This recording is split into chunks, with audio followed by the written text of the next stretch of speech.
हो गया? हाँ हो गया, हो गया, हो गया।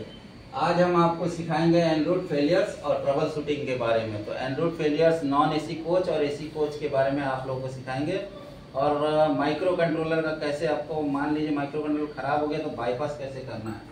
ये आपका माइक्रो कंट्रोलर है, ये हो गया आपका माइक्रो कंट्रोलर।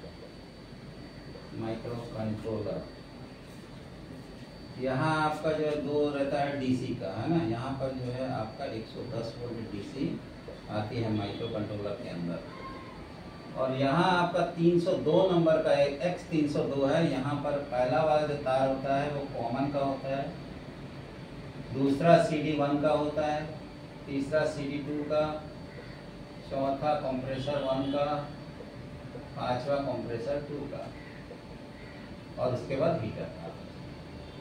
सेम यहाँ भी होता है, यहाँ होता है X303, इसमें भी कॉमन, फिर CD1, फिर CD2, फिर CP1, CP2 और हीटर, ऐसा होता है। ठीक है। अगर मान लीजिए कि 110 आपको नहीं मिल रहा है, ये 110 कहाँ से आता है? 110, ये 110 आपका जो F35 MCB है वहाँ से आता है। अगर मान लीजिए कि डीसी नहीं आ रहा है 110 वोल्ट डीसी, तो आपको उस कोच का जो पैनल है उसका डीसी चेक करना पड़ेगा। यहाँ आउटपुट आएगा डीसी 110, इसके बाद इनपुट आएगा, इनपुट से आउटपुट होके यहाँ 110 में गया। कभी कभी ऐसा होता है कि ये वागो जो होता है वैगो जो है ना, ये कई बार थोड़ा सा जो सल्फेशन या माल फंक्शनिंग रहता है।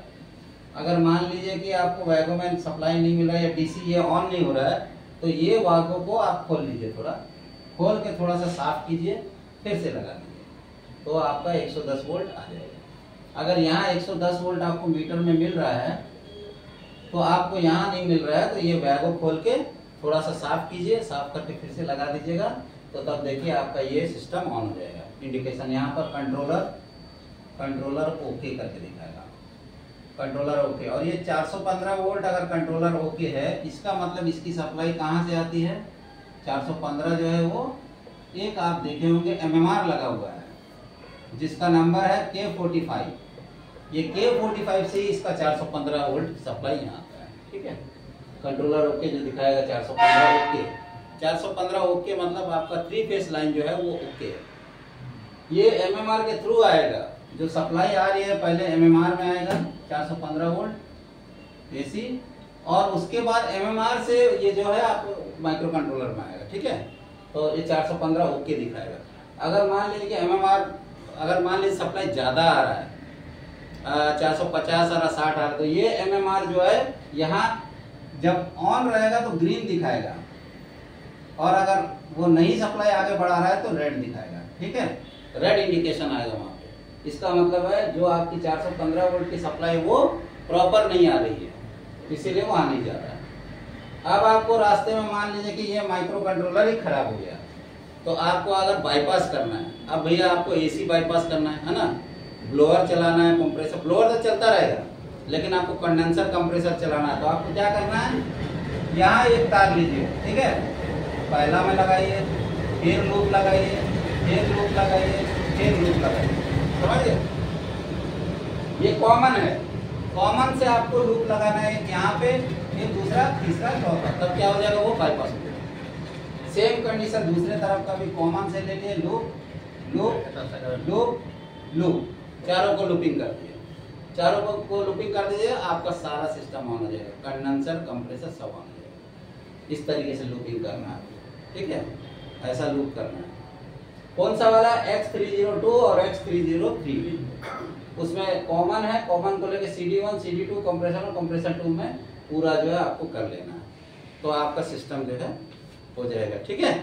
ये हो गया आपका पहला जो माइक्रो कंट्रोलर में आपको बाईपास कैसे करना है वो दिखा दिया आपको। और 110 वोल्ट डीसी दो ही काम है, 110 का काम है और 415 का काम है। तो वो 110 यहाँ से आ रहा है, वैगो चेक कर लेना। F35 जो है वहाँ जैसे आप उठाते हो तो ऑन होता है AC ऑन होकर वैगो में आता है, वैगो फिर कंट्रोलर इसको जो है मिल जाता है 110, फिर ये फिर जो है सेंस करके सभी को कमांड देता है कि भैया ऑन हो जाओ, तब ऑन होता है। ठीक है। और अगर किसी वजह से माइक्रोफोन खराब है तो इस तरीके से आपको लूपिंग करना है पूरा, ठीक है, लूपिंग करके रखना है, ठीक है, समझ गए। ये पहला आपका हो गया माइक्रो कंट्रोलर के लिए। लूपिंग क्या दोनों साइड में करना होगा? दोनों साइड में, क्योंकि दोनों साइड का तो आपको कंप्रेसर चलाना है ना, तो दोनों साइड ही आपको जो है आपका लूपिंग करना है, ठीक है। अब नेक्स्ट आपको बताता हूँ कि आप मान लीजिए कि आपका mobile charging non AC coach में मोबाइल चार्जिंग जो है आपका मोबाइल चार्जिंग जो खराब हो गया, ट्रांसफार्मर जो 9 kV का ट्रांसफार्मर लगा है वो खराब हो गया। अब आपके पास ऑप्शन क्या है, दूसरा ऑप्शन क्या है आपका, वहां आप डीसी करेंगे मोबाइल चार्जिंग को, लेकिन डीसी करेंगे तो कहाँ करेंगे आप डीसी, ये भी तो पता होना चाहिए। तो आपका डीसी कहाँ करेंगे, देखिए ये आपका जंक्शन बॉक्स है, ये आपका जंक्शन बॉक्स हो गया, यहाँ तक आपका जंक्शन बॉक्स है, वो वाला फैन वाला, लाइट फैन वाला, ठीक है, हो गया। ये हो गया L1 L2 फैन, और ये होता है SPM separated power man, EFT के लिए, ठीक है। अब आपका यहाँ पर मोबाइल चार्जिंग के 4 तार आते हैं, ये आ रहा है फेस न्यूट्रल, ये आ रहा कहाँ से, ऊपर रहेगा, कौन सा, ये ऊपर में ही है जंक्शन बॉक्स, जो ऊपर जंक्शन बॉक्स, ऊपर जो जंक्शन बॉक्स है जहाँ पर रोटरी है फैन का लाइट का, उसके नीचे में जहाँ पर ये रोटरी है ना, रोटरी है, पावर सप्लाई का रोटरी है ना, नेट सप्लाई का है और मोबाइल चार्जिंग का भी है ना, 3 रोटरी, ठीक है, मोबाइल चार्जिंग का है, ठीक जो है, ये जो नेट सप्लाई का होता है, फिर ये जो नेट का है, पावर सप्लाई का, नेट सप्लाई का, मोबाइल चार्जिंग। और यहाँ पर अच्छा ये सप्लाई कहाँ से आ रही है, ये सप्लाई आपकी 9 kV जो ट्रांसफार्मर है वहां से आ रही है 9 kV ट्रांसफार्मर से, ठीक है, नीचे से आया 9 kV ट्रांसफार्मर से होते हुए यहाँ पर जो है 9 kV ट्रांसफार्मर होता है, और यहाँ पर एक RCBO है नीचे में, RCBO आपका 4 पोल वाला जो है MCB लगा हुआ है, 4 पोल का है ना, 4 पोल RCBO लगा हुआ है। उसके बाद सप्लाई आ गई यहाँ। अब आपका जो है मान लीजिए ट्रांसफार्मर खराब हो गया, आपको मोबाइल चार्जिंग देना है, तो क्या करना है आपको, ये जो 4 तार है इसको हटा देना, इसको निकाल देना, निकाल के इसको हटा देना, 4 तारों को इसको रिमूव कर दो, ये चारों तार को हटा दो। हटाने के बाद आपको क्या करना है, आपका देखिए यहाँ पर इसके साथ फ्यूज है ना, सबके पास फ्यूज है ये, ठीक है, और यहाँ नेगेटिव फ्यूज है, नेगेटिव लगा हुआ है, ठीक है, एक नेगेटिव बाहर, देखिए ये सब पॉजिटिव है, ये बस बार पॉजिटिव बस बार है, पॉजिटिव है, यहाँ पर एक तो नेगेटिव है यहाँ पे, ठीक है, ये नेगेटिव वाला है, मेन नेगेटिव है। तो अभी आपको क्या करना है, ये जो न्यूट्रल है यहाँ से एक तार लेके यहाँ घुसा दो, हो गया, ठीक है।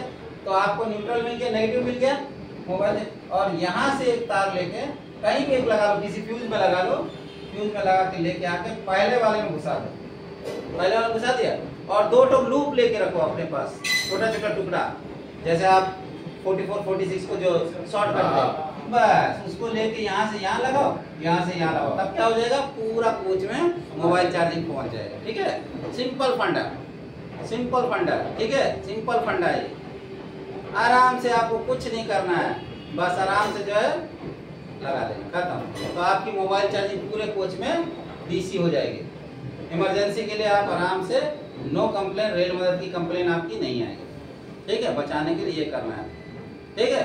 ये वाला ये आसान सा काम है, एकदम सिंपल सा काम है ये, ठीक है। हम लोग ये नीचे जो है वो जो 4 तार है, तो तीनों को एक में करके, कौन सा, ये चारों तार को रिमूव कर देना है, बाहर निकाल देना है, रिमूव करने के बाद तीनों को एक साथ करके पॉजिटिव में घुसा दे, और न्यूट्रल को नहीं, तीनों को, उसको कुछ नहीं करना है, ये रिमूव करके रिमूव टेप लगा देना है, ये चारों को टेप लगा देना है, क्योंकि आप एसी में आपका ट्रांसफार्मर खराब हो गया है ना, तो आपको ये चारों को जो है निकाल देना है, तार निकाल के यहाँ से जो तार लाएंगे, जो डीसी का नेगेटिव यहाँ लगाना है, और पॉजिटिव यहाँ से लेके यहाँ लगा दो, और 2 लूप लगा दो, खत्म हो गया आपका। इसको रिमूव, इसका कोई काम नहीं, क्योंकि आपका ट्रांसफार्मर खराब है, हाँ टेप लगा दो। मोबाइल चार्जिंग आपका, क्योंकि ट्रांसफार्मर आपका खराब है, आपका ट्रांसफार्मर काम नहीं कर रहा ना, तो इसमें, और क्योंकि उस कोच का ट्रांसफार्मर काम नहीं कर रहा है, तो आपका डीसी भी कुछ नहीं आएगा, तो डीसी आरबीसी भी काम नहीं करेगा। तो आरबीसी नहीं काम करेगा तो आप तो यहाँ से आपका दूसरे कोच से तो इसको पैरेलल कर ही देंगे, बट मोबाइल चार्जिंग के लिए ये आपको करना पड़ेगा, तब ना डीसी मोबाइल चार्जिंग काम करेगा डीसी में। ठीक है, हो गया, समझ में आया? ठीक है, नेक्स्ट और करते हैं। लाइट से देगा फैन से देगा? कौन सा? आप कहीं से भी दे दो, यहाँ कहीं से कहीं से भी दे दो, आप लाइट से दे दो, इधर से दे दो, किसी भी फ्यूज से लगा के दे दो, बस कहीं से।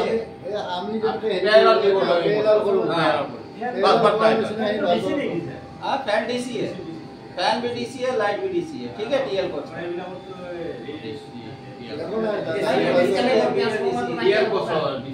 डीसी है। ठीक है, जब रिमूव कर दिया गया तो उसको एसी वो रिमूव हो गया। हाँ बिल्कुल, तो अभी डीसी में चल गया। बिल्कुल बिल्कुल बिल्कुल डीसी है। ठीक है, मोबाइल चार्जिंग नहीं। हाँ ये डीसी है, पूरा डीसी है।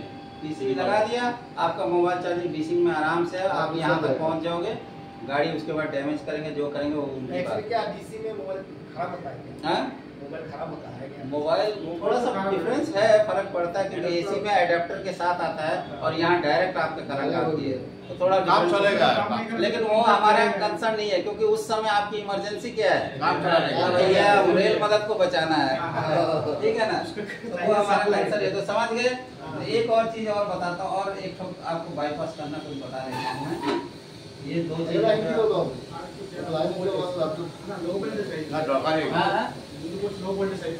हाँ, दूसरा कुछ लो वोल्टेज हो गया। कौन सा, एसी या non AC? Non AC coach. अगर मान लीजिए कि नॉन एसी कोच आपका ये वाला नॉन एसी कोच है और ये एक नॉन एसी कोच है। ठीक है, ये डार्क कोच है, ये डार्क कोच है ना, ये हेल्दी कोच है, ये हेल्दी कोच है, हेल्दी कोच है। अब आप हेल्दी कोच से जो है आपका सप्लाई दे रहे हैं। यहाँ आपका जंक्शन बॉक्स है। ठीक है, ये आपका L1, L2, F, SPM। ठीक है, तो दो तरीका। एक तो आप EFT वाला काम कर सकते हो, है ना। EFT यहाँ पर है, यहाँ भी EFT है, यहाँ भी EFT है, EFT है, EFT है, इधर भी EFT है और इधर भी EFT है। ठीक है, EFT है। ठीक है ना, 4 EFT है। और आपका डार्क कोच, ये डार्क कोच है, तो आप तो डायरेक्ट यहाँ से यहाँ भी दे सकते हो। पॉजिटिव लगा दिया, नेगेटिव को नेगेटिव लगा दिया, ये हो गया डायरेक्ट आपका EFT टू EFT दे दिया, है ना। EFT टू EFT दे दिया तो आपको सप्लाई चलेगी। लेकिन क्या करना है, आपको जो डार्क कोच है इसका जो, या तो आप यहाँ से नेगेटिव निकाल लीजिए, नेगेटिव फ्यूज जो है ना, नेगेटिव फ्यूज को रिमूव करना है, यहाँ से रिमूव कीजिए इधर, या फिर नीचे जाके बैटरी फ्यूज से। बैटरी फ्यूज जो है आप हमेशा याद रखिए, आप ऐसे खड़े हैं ना, आपका बैटरी फ्यूज जो है, ये जो हैंड है वो पॉजिटिव है, हमेशा याद रखना पॉजिटिव है। और आपको निकालना क्या है, नेगेटिव, माने लेफ्ट साइड का जो फ्यूज है उसको आपको रिमूव कर देना है, बस हो गया। तो तब जाके उसके बाद जो है आप EFT लगा दीजिए, EFT लगा के वो गाड़ी आराम से चलता रहेगा इस तरीके से। ठीक है ना, ये हो गया। और अगर मान लीजिएगा अभी ये बोल रहे थे कि जब EFT लगा हुआ है, अगर EFT नहीं लगा हुआ है, EFT नहीं लगा हुआ तो आपको सीधा पैरेललिंग ही करना पड़ेगा और कोई रास्ता नहीं होगा। आपको इसके L से पॉजिटिव लेना पड़ेगा, ये पॉजिटिव है और ये नेगेटिव है, नेगेटिव है, तो एक पॉजिटिव और एक नेगेटिव लेके ही आपको आना पड़ेगा यहाँ तक, है ना। इसके उसमें देना पड़ेगा नेगेटिव और इधर ये नेगेटिव देना पड़ेगा, इस तरीके से पॉजिटिव देना पड़ेगा यहाँ, है ना। ठीक है, लेकिन इसका बैटरी फ्यूज फिर भी निकाल देना नीचे से, बैटरी फ्यूज आपको हटा देना। बैटरी फ्यूज हटाना इसलिए, किस लिए हटाना बैटरी फ्यूज, आप बताइए क्यों हटाना बैटरी फ्यूज? डिसफंक्शन ही है, वो तो काम नहीं कर रहा है। कौन सा काम नहीं कर रहा? बैटरी इसका जो डार्क है। दूसरा कारण क्या है, माने क्या कारण से हम बैटरी फ्यूज क्यों हटाने की बात करते हैं? अब इसका कारण क्या है, अब मैं बताता हूँ। एक कोच का लोड क्या है आप बताइए।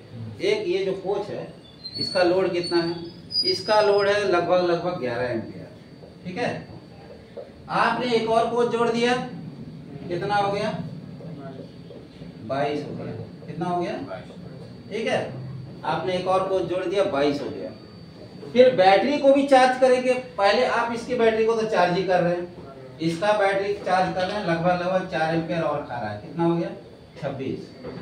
अब इसके भी बैटरी को आप चार्ज करेंगे, ये तो पहले ही जो फूका हुआ है वो तो स्टार्टिंग में ही ले लेगा 15 एम्पियर स्टार्टिंग में, मतलब हो जाएगा 41 एम्पियर। ठीक है, और आप बताइए कि आप जो आरबीसी और ईबीसी लगा के रखे हैं, रेगुलेटिंग बैटरी चार्जर और इमरजेंसी बैटरी चार्जर, उसका आउटपुट करंट कितना है? आउटपुट करंट कितना है? तो आरबीसी का आउटपुट करंट कितना है? आरबीसी आउटपुट करंट है 40 एम्पियर। और आप जब दोनों की बैटरी में जब चार्ज करोगे तो क्या हो रहा है? तो अल्टीमेटली क्या होगा? आपका आरबीसी क्या हो जाएगा?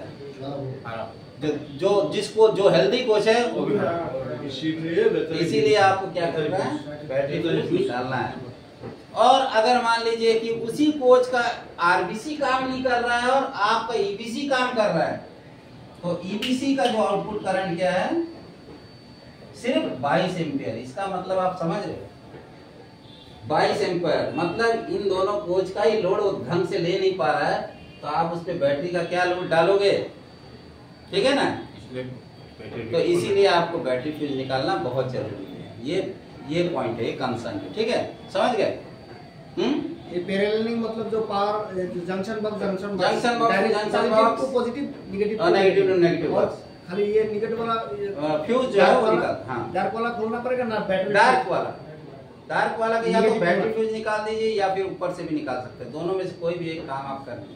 अच्छा, और दाएं तरफ जो खड़ा होगा तो दाएं तरफ नेगेटिव होगा तो वो कैसे सिस्टम होगा? ये देखिए, एक आप ऐसे ट्रेन ऐसे जा रहा है, ट्रेन कहीं भी जा रहा हो, जहाँ बैटरी का आपका वो है, बैटरी बॉक्स है, उसके दोनों साइड 2 बक्सा है, तो आप ऐसे खड़े होंगे, तो ऐसे खड़े होंगे तो ये आपका राइट साइड हमेशा रखिएगा positive, left side always negative, ये याद रखना है। ठीक है, आपको यही चीज याद रखना और कुछ नहीं। तो और कुछ इस बाईपास के बारे में बताना है कि आज के लिए इतना काफी है, सर के ऊपर से निकलेगा। हो गया। ठीक है सर, पॉजिटिव नेगेटिव सब में ऐसे ही होता है ना? सब में से सब में राइट में पॉजिटिव, हाँ सब में ऐसे रहता है, ऐसे रहता है। दिल्ली